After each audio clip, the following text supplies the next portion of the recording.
नमस्कार, जोहार। तो भारत मित्र देख रहे हैं आप। मेरा नाम अभिषेक भारती है। बीजेपी के नेता राजीव रंजन मिश्रा और चुन्नू मिश्रा को गिरफ्तार किया गया। गिरफ्तार क्यों किया गया? कहा गया कि गोह, आप अक्सर मजाक में कहते हैं ना कि सांडे का तेल लगाओ पुरुषार्थ मजबूत होगा।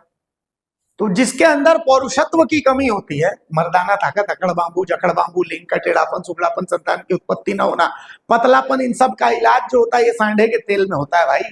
ठीक है, तो सांडे को सांडा समझ रहे हैं आप?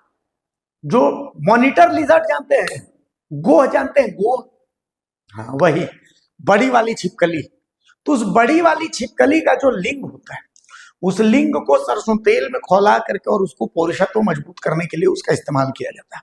आप अक्सर देखते होंगे कि तंबू लगा करके नीम हकीम अक्सर पौरुषत्व का ज्ञान देते हैं। तो वो पौरुषत्व का ज्ञान इसी सांडे के तेल के आधार पर दिया जाता है।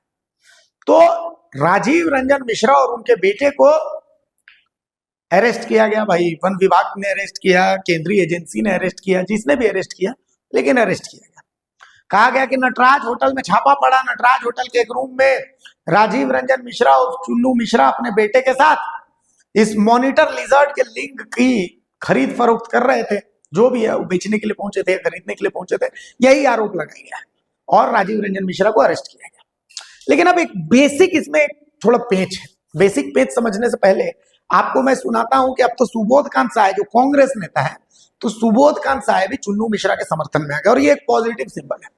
कल भी कुछ कांग्रेस नेताओं ने बीजेपी नेताओं के साथ मिल करके धरना दिया था कि भाई ये राजीव रंजन मिश्रा की गिरफ्तारी गलत है। राजीव रंजन मिश्रा के बारे में आपको बता दें कि वो महावीर मंडल के अध्यक्ष भी रहे। छठ पूजा समिति जो है, उस छठ पूजा समिति, कई छठ पूजा समितियों के भी वो सदस्य रहे, अध्यक्ष भी रहे। कई धार्मिक कार्यों में वो रहते हैं और बहुत साफ स्वच्छ छवि के रहे। बाबूलाल मरांडी के करीबी माने जाते हैं, लेकिन सबसे कम बाबूलाल मरांडी ने ही आवाज बुलंद की अभी चुन्नू मिश्रा को लेकर के। खैर ये बात की बात है, आगे आते हैं। तो चुन्नू मिश्रा बहुत स्वच्छ छवि के एक नेता है। तो अब बेसिक ये है कि मान लिया किसी का कत्ल होता है तो कैसे साबित होगा कि किसी का कत्ल हुआ है? अदालत अगर किसी का कत्ल में सजा सुनाती है, पहले सुबोध कांत साहब को आप सुन लीजिए। चुन्नू मिश्रा की गिरफ्तारी मेरे लिए बहुत ही शॉकिंग। मैं नहीं जानता हूँ चुन्नू मिश्रा की राजनीतिक परिवेश क्या है, क्योंकि मैं दशकों से चुन्नू को जानता हूँ और मेरे जानकारी में मेरे में कभी ऐसा सुनने का, देखने का नहीं आया। घटना जो हुई है वो हो सकता है सही हो, लेकिन इनका इन्वॉल्वमेंट क्या है, मुझे लगता है प्रशासन को इसको सही तरीके से जांच करे, सीआईडी का जांच कराए, जो भी कराए। मैं नहीं चाहता हूं कि कोई न कोई घटना करने वाला होगा, लेकिन चुन्नू मिश्रा की भूमिका क्या है ये हम जैसे लोगों के लिए बहुत ही कंसर्न रहेगा। मैं इतना ही अनुरोध करूंगा प्रशासन से। सुन लिया आपने? तो अब सवाल यह है कि अदालत अगर किसी का कत्ल में सजा सुनाती है तो कुछ चीजों का बहुत जरूरी है। एक, डेड बॉडी का मिलना बहुत जरूरी है जिसका कत्ल हुआ, जिस औजार से कत्ल हुआ, आला है कत्ल, वो मिलना बहुत जरूरी है कि भाई किस चीज से कत्ल हुआ है। 2 नंबर। 3 नंबर, एक मोटिव होना चाहिए कत्ल करने का, मोटिव बहुत जरूरी है। 3 नंबर। अब इस मसले को आप जब राजीव रंजन मिश्रा और चुन्नू मिश्रा को आप देख लीजिए, चुन्नू मिश्रा का विरोध सिर्फ इसलिए नहीं किया जाना चाहिए कि उनके नाम के आगे मिश्रा लगा हुआ, ब्राह्मण है तो गलत होगा, ये तो कतई गलत है। ठीक है, मैंने कई कमेंट्स देखे, उन कमेंट्स में कई हमारे मुस्लिम भाई हैं जो सनातन के बारे में मजाक उड़ा रहे हैं, तुम्हारा टनाटन धर्म है और ये और वो है। तो खैर वो ठीक है, कोई बात नहीं है, वक्त सबका आता है तो ठीक है, कोई उसमें इफ बट नहीं है। और कुछ लोगों ने, कुछ हमारे एसटी मित्र हैं जो कि इसलिए विरोध करें कि ब्राह्मण है, इसके काम ही नहीं है। लेकिन हम जब खबर दिखाते हैं तो हमारे लिए ना कोई ब्राह्मण होता है, ना कोई शूद्र होता है, ना कोई एसटी होता है, ना कोई मुस्लिम होता है, हमारे लिए वो खबर होती है। चुन्नू मिश्रा को होटल नटराज से अरेस्ट किया गया। ठीक, चलिए इस कहानी में एक बहुत महत्वपूर्ण किरदार है, इसका नाम है बबलू, लोहरदगा का बबलू, जिसके नाम से होटल नटराज में रूम बुक था। आखिर वो कौन था? इसी बबलू का फोन चुन्नू मिश्रा और राजीव रंजन मिश्रा के पास आया था। तो राजीव रंजन मिश्रा को ये सूचना मिली कि भाई ऐसी कोई खरीद फरोख्त चल रही, उनको कुछ सूचना मिली, बोला कि आप आइए। ये होटल में पहुंच गए, होटल में पहुंच गए और तभी जो जांच एजेंसी, उनको सूचना मिल गई, सूचना मिली है, सपना है, जो भी है, लेकिन इस जांच एजेंसी ने वहां छापा मार दिया। सवाल यह है कि कोई भी गैर कानूनी, मैं ही अगर गैर कानूनी काम करूंगा, फॉर एन एग्जाम्पल मुझे किसी से पैसा लेना है, पत्रकार हूं तो मैं खबर ही बेच सकता हूं, यही करूंगा ना, और तो क्या कर सकता हूं। तो अगर खबर भी बेचना है, 2 नंबर का मुझे पैसा लेना है, तो क्या मैं अपने बेटे को लेकर के जाऊंगा? कतई नहीं जाऊंगा।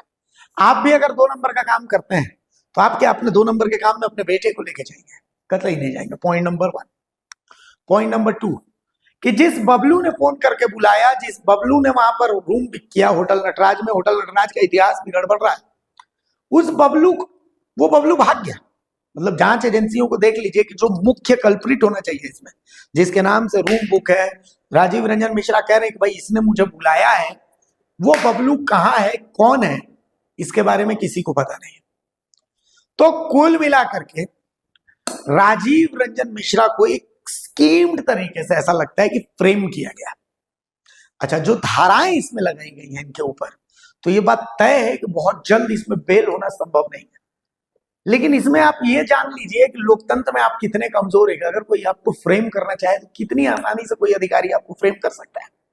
आप देखिए ना, आप गिरिडीह में मिशु मंडल का एग्जाम्पल देखिए, आप चुन्नू मिश्रा का एग्जाम्पल देख लीजिए, तमाम अधिकारियों का ये, मिशु मंडल के खिलाफ भी अधिकारियों ने ये खेल कर दिया, राजीव रंजन मिश्रा के खिलाफ भी खबर है कि अधिकारियों ने ये खेल कर दिया। कितना कच्चा मामला है कि भाई जिसके नाम से रूम बुक हुआ, भैया अगर वैसा होता चुन्नू मिश्रा ठीक है तो किसी ऐसे के नाम से रूम बुक करते जिसका आधार कार्ड वहां पर लगा होगा ना उस होटल में। चलिए, अगर वैसा है तो होटल वाले को भी पकड़ा जाना चाहिए बिना आधार कार्ड के, अगर ऐसा हुआ है तो। पहली चीज। दूसरी चीज, भाई ये अगर मॉनिटर लिजर्ड का जो लिंग है ये बेच रहे थे, तो ये किसको बेच रहे थे? मॉनिटर लिजर्ड पकड़ करके यहाँ पर कौन लेकर के आए थे? तमाम चीजें, बहुत सारे ऐसे सवाल है जो सवाल अनसुलझे हैं।